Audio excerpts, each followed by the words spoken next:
Hi friends, റോസൂസ് green ഹോമിൻ്റെ പുതിയൊരു വീഡിയോയിലേക്ക് നിങ്ങൾക്ക് എല്ലാവർക്കും സ്വാഗതം. അപ്പോൾ ഇന്നത്തെ വീഡിയോയിൽ നമ്മൾ ഉൾപ്പെടുത്തിയിരിക്കുന്നത് ചകിരിച്ചോറിനെ കുറിച്ചുള്ള കാര്യങ്ങളാണ് കേട്ടോ. അപ്പോൾ ഈ കോക്കോപീറ്റ് എങ്ങനെയാണ് കൃഷിക്ക് ഉപയോഗിക്കുന്നതെന്നും അതിൻ്റെ ഗുണങ്ങളും ദോഷങ്ങളും അങ്ങനെയുള്ള കാര്യങ്ങളാണ് ഇന്ന് ഉൾപ്പെടുത്തിയിരിക്കുന്നത്.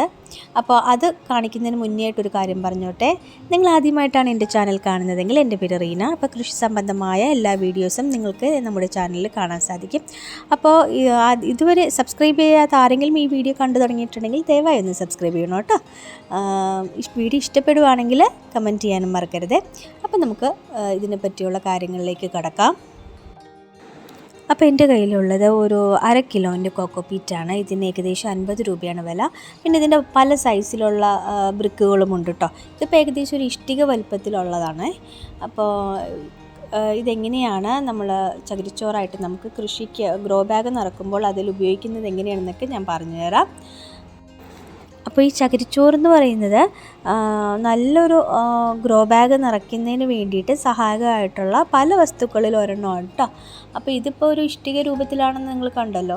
അപ്പോൾ ഇതിനെന്ന് വെച്ചാൽ നമ്മൾ സാധാരണ ചകിരിച്ചോറുണ്ടല്ലോ, നമ്മൾ സാധാരണ വീട്ടിൽ കിട്ടുന്ന ചകിരിച്ചോറ്, അത് നമുക്ക് നേരിട്ട് ചെടികൾക്ക് ഇടുന്നത് ചെടികൾക്ക് ദോഷമാണ്. കാരണം അതിന് ചെറിയൊരു പുളിപ്പ് പോലെയുള്ളൊരു അവസ്ഥയൊക്കെ ഉണ്ട്. അപ്പം അത് പലവട്ടം കഴുകിയതിനൊക്കെ ശേഷം ദിവസങ്ങൾക്കൊക്കെ ശേഷം മാത്രമാണ് നമുക്ക് ചെടികൾക്ക് ഉപയോഗിക്കാൻ പറ്റുള്ളൂ. പക്ഷേ ഇപ്പം നമ്മുടെ കയ്യിലിരിക്കുന്ന ഈ കോക്കോപീറ്റ് ഉണ്ടല്ലോ, അത് ഓൾറെഡി പ്രോസസ്സ് ചെയ്തു വന്നതാണ്. അതായത് ചെടികളുടെ വളർച്ചയ്ക്ക് ആവശ്യമായ രീതിയിൽ അതിനെ പ്രോസസ്സ് ചെയ്തിട്ടുള്ള പാക്കറ്റാണ് നമുക്ക് കിട്ടുന്നത്. എന്നിട്ട് അതിനെ നല്ല മർദ്ദത്തിൽ കംപ്രസ് ചെയ്ത് ഒരു ഇഷ്ടിക ഒരു ബ്രിക്കിൻ്റെ രൂപത്തിൽ വെച്ചിരിക്കുന്നതാണ്. അപ്പോൾ ഈ ഇഷ്ടിക രൂപത്തിൽ വെച്ചിരിക്കുന്ന ബ്രിക്കിനെയാണ് നമുക്കിനി സാധാരണ ചകിരിച്ചോറ് പോലെ, അതായത് നമുക്ക് ഗ്രോ ബാഗിൽ നിറയ്ക്കാൻ പറ്റുന്ന തരത്തിലുള്ള രീതിയിലേക്ക് മാറ്റിയെടുക്കുകയാണ് നമ്മൾ ചെയ്യുന്നത്. അങ്ങനെ മാറ്റിയെടുക്കാനായിട്ട് വളരെ എളുപ്പമാണ് കേട്ടോ. അപ്പോൾ നമുക്കതെങ്ങനെ ചെയ്യണമെന്ന് ഞാൻ പറഞ്ഞുതരാം. അപ്പോൾ നമുക്കിനി ഈ ബ്രിക്കിനെ സാധാരണ നമുക്ക് ഗ്രോ ബാഗിലൊക്കെ നിറക്കാൻ പറ്റുന്ന തരത്തിലുള്ള ചകിരിച്ചോറാക്കി മാറ്റണം. അപ്പോൾ അതിന് വേണ്ടിയിട്ട് നമുക്കിതിലേക്ക് വെള്ളം ഒഴിച്ചു കൊടുക്കാം. സാധാരണ പച്ചവെള്ളം ഉണ്ടല്ലോ, അത് ഒഴിച്ചു കൊടുത്താൽ മതി. ഇതിപ്പോൾ 1/2 കിലോൻ്റെ ഒരു ബ്രിക്കാണ്. ഇതിലേക്ക് ഏകദേശം ഒരു 3 ലിറ്ററോളം വെള്ളമാണ് നമുക്ക് ഒഴിക്കേണ്ടത്. അപ്പം ഇച്ചിരി വെള്ളം കൂടിപ്പോയാലൊന്നും കുഴപ്പമൊന്നുമില്ല കേട്ടോ. അപ്പോൾ ഇത് ഒന്ന് കുതിർന്ന് വരണം. അപ്പോൾ കുറച്ച് നേരം നമുക്ക് വെള്ളത്തിൽ ഒന്ന് സോക്ക് ചെയ്ത് വയ്ക്കാം. വെള്ളം ഒഴിക്കുന്നതിന് മുമ്പ് ഈ കോക്കോപീറ്റ് ഭയങ്കര സ്ട്രോങ് ആയിരുന്നു കേട്ടോ. അപ്പോൾ വെള്ളം ഒഴിച്ച് കഴിയുമ്പോൾ നമ്മൾ ഒഴിക്കുന്ന വെള്ളം മുഴുവൻ ഈ കോക്കോപീറ്റ് അബ്സോർബ് ചെയ്യും. അപ്പോൾ അങ്ങനെയാണ് ഇങ്ങനെ കട്ടിയായിട്ടിരിക്കുന്ന ഈ ബ്രിക്ക് ഇങ്ങനെ പൊടിഞ്ഞ് ചകിരിച്ചോറായിട്ട് മാറുന്നത് കേട്ടോ. അതിപ്പോൾ നിങ്ങൾക്ക് ഇപ്പോൾ ഈ വീഡിയോയിൽ നിങ്ങൾക്ക് അത് വ്യക്തമായിട്ട് കാണാൻ സാധിക്കും. കണ്ടോ, ഇതിപ്പം കുറച്ച് നേരം നമ്മൾ വെള്ളത്തിൽ വെച്ചപ്പോൾ തന്നെ ആ ബ്രിക്കിൻ്റെ മോൾവശം ഉണ്ടല്ലോ, അപ്പം മോൾവശവും അടിഭാഗത്തും കൂടുതൽ വെള്ളം വീണ സ്ഥലത്ത് ഉള്ള അവിടെ വെള്ളം അബ്സോർബ് ചെയ്തിട്ട് നമുക്ക് പതിയെ ചകിരിച്ചോറായിട്ട് വിട്ട് വരുന്നുണ്ട്. അപ്പോൾ ഇതേപോലെ ഇത് കംപ്ലീറ്റ് ബ്രിക്സും നമുക്ക് വെള്ളം ഒഴിച്ചിട്ട് തന്നെയാണ് ചകിരിച്ചോറാക്കി മാറ്റേണ്ടത് കേട്ടോ. അപ്പോൾ ഒരു ഗ്രോ ബാഗിൽ പോട്ടിംഗ് മിക്സ് നിറയ്ക്കുമ്പോൾ 4/3 ഭാഗം മണലും 1 ഭാഗം ഈ ചകിരിച്ചോറുമാണ് എടുക്കേണ്ടത്. അതെന്തിനാണെന്ന് ചോദിച്ചാൽ ചകിരിച്ചോറ് മണ്ണിനെ അപേക്ഷിച്ചിട്ട് ഭയങ്കര വെയിറ്റ് കുറവാണ് കേട്ടോ. കൂടാതെ ഇത് ഗ്രോ ബാഗിൽ നല്ല വായുസഞ്ചാരം ഉണ്ടാകാനും പിന്നെ മണ്ണിന് നല്ല ഇളക്കമുള്ള മണ്ണായിട്ട് അതിനെ മാറ്റാനും സഹായമാകും. അപ്പോൾ അങ്ങനെ നമുക്ക് ഈ ചെടിയുടെ വേര് നല്ല രീതിയിൽ പിടിക്കാനും, മണ്ണ് മാത്രമാണെന്നുണ്ടെങ്കിൽ അതിങ്ങനെ ഭയങ്കര കട്ട പോലെ ആയിക്കഴിഞ്ഞാൽ പിന്നെ വേര് മര്യാദ ഓടാതെ ആവും. അപ്പോൾ ഈ ചകിരിച്ചോറും കൂടി ഇടുകയെന്നുണ്ടെങ്കിൽ നല്ല രീതിയിലുള്ള വേരോട്ടത്തിനും ചെടിയുടെ വളർച്ചയ്ക്കും ഒക്കെ സഹായമാകും കേട്ടോ. അപ്പോൾ നിങ്ങൾക്ക് കാണാൻ പറ്റും, ഞാൻ ആദ്യം ഒഴിച്ച വെള്ളമൊക്കെ ഈ കോക്കോപീറ്റ് അബ്സോർബ് ചെയ്തിട്ട് നമുക്ക് കുറേ ചകിരിച്ചോറ് ഇപ്പോൾ കിട്ടിയിട്ടുണ്ട്.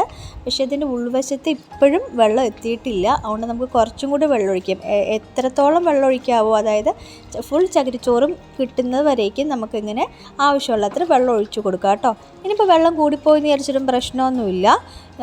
നല്ല നനവുണ്ടെന്നുണ്ടെങ്കിൽ നമുക്കൊന്ന് ഫുൾ ചകിരിച്ചോറ് ആയതിന് ശേഷം ഒരു വെയിലത്തൊന്ന് ഒരു ദിവസം ഒന്ന് ചെറിയ രീതിയിലുള്ളൊരു വെയിലത്ത് ഒന്ന് വെച്ചാൽ അത് ഡ്രൈ ആയി കിട്ടും. ഡ്രൈ ആയി കഴിയുമ്പോഴത്തേക്കും ഏതെങ്കിലും ഒരു കവർ എടുത്തിട്ട് അതിലെടുത്ത് നമുക്ക് സൂക്ഷിച്ച് വയ്ക്കാൻ പറ്റും. പിന്നെ ഗ്രോ ബാഗ് നിറയ്ക്കുന്നതനുസരിച്ചിട്ട് കുറച്ചായിട്ട് നമുക്ക് എടുത്താൽ മതിയാവും കേട്ടോ. അപ്പോൾ പോട്ടി മിക്സ് ഉണ്ടാക്കുന്ന സമയത്ത് മാത്രമല്ല കേട്ടോ, നമുക്ക് വിത്ത് പാകുന്നതിന് വേണ്ടിയിട്ടുമൊക്കെ ഈ ചകിരിച്ചോറ് നമുക്ക് യൂസ് ചെയ്യാവുന്നതാണ്. അപ്പം പെട്ടെന്ന് വിത്തുകൾ മുളച്ചു വരുന്നതിന് ഈ ചകിരിച്ചോറ് നമുക്ക് സഹായമാകും. അപ്പോൾ ഞാൻ നേരത്തെ പറഞ്ഞ മാതിരി ഒരു പോട്ടി മിക്സ് നിറക്കുമ്പോൾ 4/3 ഭാഗം മണ്ണും 1 ഭാഗം ചകിരിച്ചോറുമാണ് ആവശ്യമുള്ളത്. അപ്പോൾ നമ്മൾ ചെടിക്ക് വെള്ളം ഒഴിച്ച് കൊടുക്കുമ്പോൾ ഈ ചകിരിച്ചോറ് മാക്സിമം വെള്ളം അബ്സോർബ് ചെയ്യുന്നു. അപ്പോൾ അതുകൊണ്ട് തന്നെ ചെടിക്ക് എപ്പോഴും ഒരു നനവ് ചെടിക്ക് കിട്ടുകയും ചെയ്യുന്നു.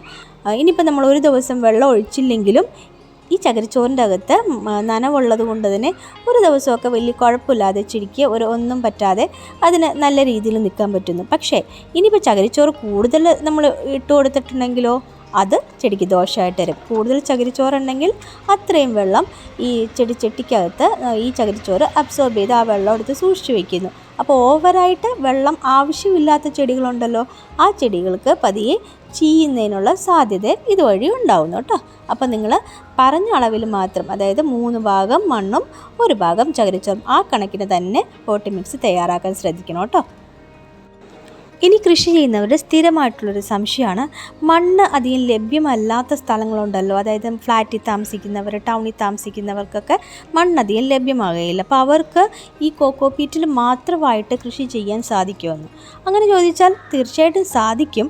പക്ഷേ അതിൻ്റെ കുഴപ്പം എന്താണെന്ന് വെച്ചാൽ തണ്ടിന് കട്ടി കുറഞ്ഞ തക്കാളി പോലെയുള്ള ചെടികളൊക്കെ ഉണ്ടല്ലോ, ആ ചെടികൾ കുറച്ചങ്ങ് വളർന്നു കഴിയുമ്പോൾ ഈ കൊക്കോ പീറ്റ് ഭയങ്കര സോഫ്റ്റായിട്ടുള്ള ഒരു സംഭവമാണല്ലോ. അപ്പോൾ എന്ത് പറ്റും, ഒരു സൈഡിലേക്ക് വളരുന്നതനുസരിച്ച് ചരിഞ്ഞ് പോയിക്കൊണ്ടേയിരിക്കും. കാരണം അതിന് സപ്പോർട്ടില്ല. മണ്ണുണ്ടെങ്കിൽ മാത്രമാണ് ആ വേരിനെ നല്ല രീതിയിൽ ഉറപ്പിച്ച് നിർത്തുള്ളൂ. മണ്ണില്ല, കൊക്കോ പീറ്റ് മാത്രമാണെങ്കിൽ ഈ ചെടികൾ പതിയെ വളരുന്നതനുസരിച്ച് ഒരു സൈഡിലേക്ക് ചാഞ്ഞ് വീഴാനുള്ള ചാൻസസ് ഉണ്ട്. അപ്പോൾ എപ്പോഴും കോക്കോ പീറ്റ് മാത്രമായിട്ട് കൃഷി ചെയ്യുന്നതിനേക്കാളും ഏറ്റവും നല്ലത് കുറച്ചെങ്കിലും മണ്ണ് അതിലുണ്ടാവണം എന്നുള്ളത് തന്നെയാണ്. അപ്പം അങ്ങനെ മണ്ണും ചകിരിച്ചോറും കൂടെ മിക്സ് ചെയ്ത് തന്നെ ഗ്രോ ബാഗിൽ നിറയ്ക്കാനായിട്ട് ശ്രദ്ധിക്കണം കേട്ടോ. അതുകൂടാതെ ഗ്രോ ബാഗ് നിറയ്ക്കുമ്പോൾ കുറച്ച് എല്ലുപൊടി, കുറച്ച് മണൽ, പിന്നെ കടലപ്പിണ്ണാക്ക് അങ്ങനെയുള്ള കാര്യങ്ങൾ കൂടി ചേർക്കാനുണ്ട്. അപ്പോൾ നല്ലൊരു പോട്ടി മിക്സ് എങ്ങനെയാണ് ഉണ്ടാക്കുന്നത്, അതിലെന്തൊക്കെ ഘടകങ്ങളാണ് ആഡ് ചെയ്യേണ്ടത്, ഇങ്ങനെയുള്ള കാര്യങ്ങൾ ഞാൻ അടുത്ത വീഡിയോയിൽ പറഞ്ഞു തരാം. അപ്പോൾ നിങ്ങൾ കണ്ടില്ലേ, ഒരു ചെറിയൊരു ഇഷ്ടികയുടെ വലുപ്പമുള്ള ഒരു ചകിരിച്ചോറിൻ്റെ ബ്രിക്കായിരുന്നു. ഇതിപ്പോൾ ഈ ഒരു പാത്രം നിറയെ ചകിരിച്ചോറ് നമുക്ക് കിട്ടിയിട്ടുണ്ട്. അപ്പോൾ ചകിരിച്ചോറിനെ പറ്റിയുള്ളതും അതിൻ്റെ ഗുണങ്ങളും ദോഷങ്ങളും അതെങ്ങനെ ഉപയോഗിക്കാം എന്നുള്ള കാര്യങ്ങളൊക്കെ നിങ്ങൾക്കിപ്പോൾ മനസ്സിലായെന്ന് കരുതുന്നു. ഇതിനെക്കുറിച്ച് നിങ്ങൾക്ക് എന്തെങ്കിലും സംശയം ഉണ്ടെങ്കിൽ താഴെ കമൻറ്റായിട്ട് രേഖപ്പെടുത്തുക. ഞാനതിന് തീർച്ചയായിട്ടും മറുപടി തരുന്നതായിരിക്കും. അപ്പോൾ ഇതുപോലെയുള്ള നല്ലൊരു വീഡിയോ ആയിട്ട് ഞാൻ വേഗം തന്നെ വരുന്നതായിരിക്കും. അപ്പോൾ അടുത്ത വീഡിയോയിൽ കാണുന്നവരേക്കും ബൈ ഫ്രം റീന.